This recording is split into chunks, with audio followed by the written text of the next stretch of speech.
مواجهات نارية في قرعة دوري أبطال أوروبا، والليلة نكهة كرة القدم الإفريقية.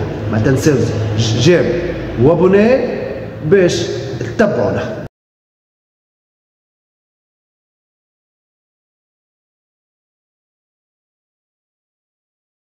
أسفرت البارح على قرعة دوري أبطال أوروبا ومواجهات نارية في الثمن النهائي.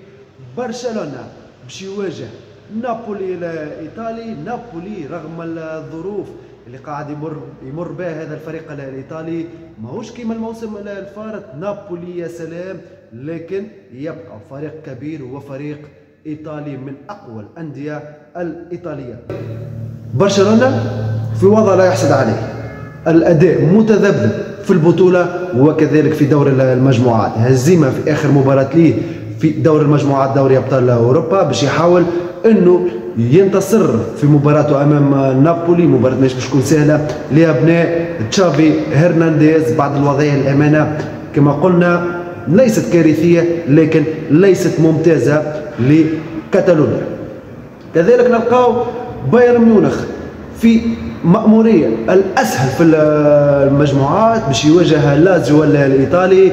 أصدقاء هاري كين في أمام فرصة في الذهاب للدور القادم والذهاب للربع على نهائي دوري أبطال أوروبا. مانشستر سيتي باش يواجه كوبنهاغن، فريق صغير الاسم لكن نتوقع انه باش يعمل مفاجأة امام مانشستر سيتي وباش يكون الترشح صعب وصعب جدا لابناء بيب غوارديولا. مانشستر كوبنهاغن اللي يلعب فيها التونسي ولا الياس العاشوري بعد مستوى ممتاز في دور المجموعات في مجموعة حملت غالاتا ساراي، بايرن ميونخ، مانشستر يونايتد. اف سي كوبنهاغن تأهل للدور الثاني، فريق ممتاز للأمانة قاعد يلعب في كرة قدم سهلة باش يكون مواجهة صعب وصعب جدا لمانشستر سيتي. كذلك باريس سان جيرمان رغم التأهل بصعوبة بفرق الأهداف في مجموعة كما قلنا وكما تحدثنا عند صدور قرعة المجموعات انه باريس سان جيرمان تكون مأمورية صعبة. مجموعة كان فيها بروسيا دورتموند، نيوكاسل واسي ميلان الإيطالي تأهل بصعوبة في المركز الثاني ب8 نقاط صحبة اسي ميلان لكن تأهل بفارق جول افيراج. ريال مدريد باش يواجه لايبزينغ الفريق اللي كان موجود معاه الموسم الفارط في نفس المجموعة. اليوم باش يواجهوا ابناء كارلو انشيلوتي وريال مدريد في دوري ابطال اوروبا شيء اخر. ريال مدريد في دوري ابطال اوروبا فريق اخر وسيتأهل وسيذهب وامكانية كبيرة وجود ريال مدريد في نهائي هذا الموسم بعد المردود اللي قاعد يقدم فيه خاصة اللاعب المنتدب الجديد جود بيلينغهام. لذلك نلقاو مباراة باش تكون نارية. الانتر اتلتيكو مدريد. انزاكي في تصريح ليه قبل بداية القرعة قال نتمنى مواجهة مانشستر سيتي في الدور هذا لكن باش يواجه اتلتيكو مدريد. مباراة باش تكون برشا كورة، مباراة باش يكون فيها برشا كورة برشا لاعب باش نتمتعوا بالكرة الإيطالية وبالكرة الإسبانية بين قطبيها اتلتيكو مدريد وانتر ميلان. مباراة باش تكون ممتازة، أتوقع تأهل الانتر للدور القادم. كذلك بورتو أرسنال مباراة مش باش تكون صعبة على المدفعجية. أرسنال سيتأهل بسهولة للدور القادم ومن هنا سأقول لكم الأرسنال سنجده هذا الموسم في المربع على الذهاب.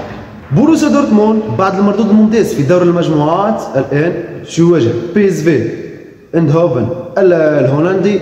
دورتموند سيتأهل بالأمانة لا يواصل بنفس المردود الذي شاهدناه فيه في دور المجموعات. إمكانية كبيرة للوصول للمربع الذهبي لكن سيتخطى بي اس في هذا الدور وسيذهب للربع على النهائي. بوروسيا دورتموند الذي كان الحصان الأسود وأقوى فريق تأهل في الصدارة في مجموعة تحمل باريس سان جيرمان، نيوكاسل وميلان.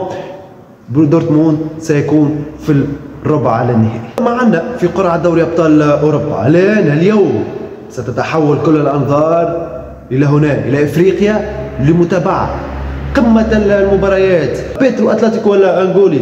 الترجي التونسي بيترو المتصدر ب7 نقاط بعد 2 انتصارات. الانتصار الأول أمام الهلال، الانتصار الثاني أمام النجم الرياضي الساحلي هنا في تونس في ملعب حماد العقل بيرادس، ثم التعادل والعودة بنقطة التعادل أمام الترجي التونسي الأسبوع الفارط هنا كذلك في ملعب حماد العقل بيرادس. اليوم يستقبل الترجي على أرضية ميدانو بيترو أتلتيكو. مباراة صعبة ستكون لأبناء المدرب طارق ثابت.